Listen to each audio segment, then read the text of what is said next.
Hello and welcome, everyone. You're listening to the Learn and Listen podcast. We're here to help you learn English in a fun and easy way. I'm Sarah. And I'm Michael.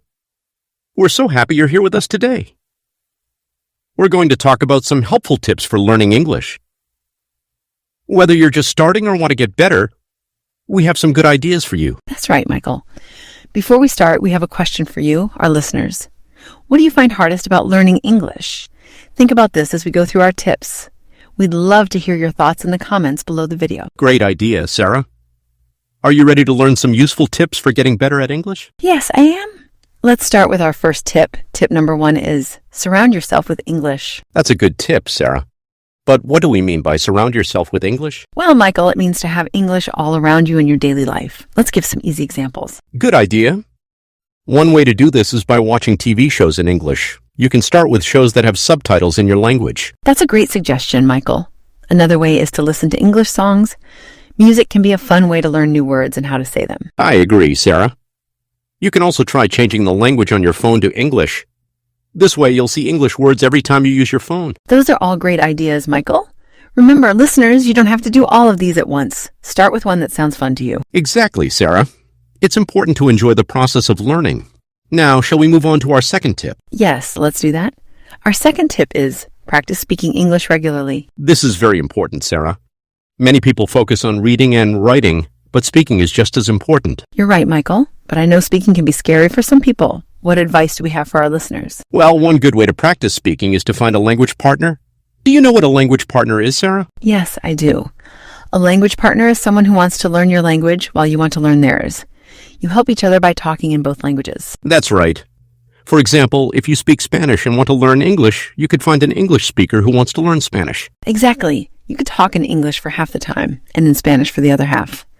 This way, both of you get to practice. And if you can't find a language partner, talking to yourself in English can also be helpful. That's true. You could describe what you're doing as you do daily tasks, like cooking or cleaning. This helps you practice everyday words. These are all great ways to practice speaking, Sarah.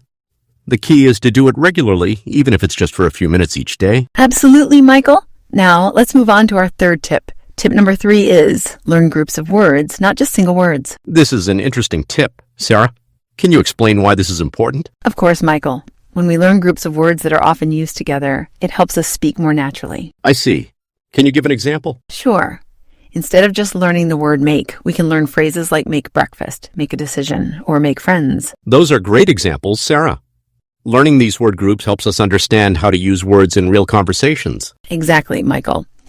And it can make learning more fun, too. You start to see patterns in how words are used together. That's true. It's like putting together pieces of a puzzle. Each new phrase you learn helps you see the bigger picture of the language. I like the comparison, Michael. Now let's move to our last tip. Tip number 4 is don't be afraid to make mistakes. This is such an important tip, Sarah. Many people are scared to speak because they worry about making mistakes. You're right, Michael. But making mistakes is a normal part of learning any new skill, including a language. Absolutely. Can you tell our listeners why making mistakes can actually be good? Of course. When we make mistakes and someone corrects us, we learn the right way to say things. This helps us improve. That's true. Also, when we're not afraid of making mistakes, we speak more.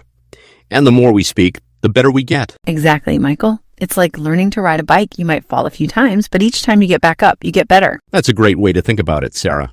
Remember, listeners, every mistake is a chance to learn something new. Well said, Michael. Now, let's go over our tips one more time to help everyone remember. Good idea, Sarah. Tip 1 was to surround yourself with English. Tip 2 was to practice speaking regularly. Tip 3 was to learn groups of words, not just single words. And tip 4 was to not be afraid of making mistakes. That's right, Sarah. Now, we have a small task for our listeners. This week, try to use one new English word or phrase each day. That's a great idea, Michael. It doesn't have to be a big word. It could be something simple you learned from a song or a TV show. Exactly. And if you want, you can tell us in the comments what new words or phrases you used. We'd love to hear about it. Yes, please do share with us. Remember, learning a language takes time. Be patient with yourself and keep practicing. That's right. The most important thing is to enjoy the process of learning. English can open up a whole new world for you. Absolutely, Michael. Well, that's all we have for today's episode of Learn and Listen. Thank you so much for listening. We hope you found these tips helpful. Keep practicing, and we know you'll keep getting better at English. Until next time, this is Sarah and Michael saying goodbye and happy learning.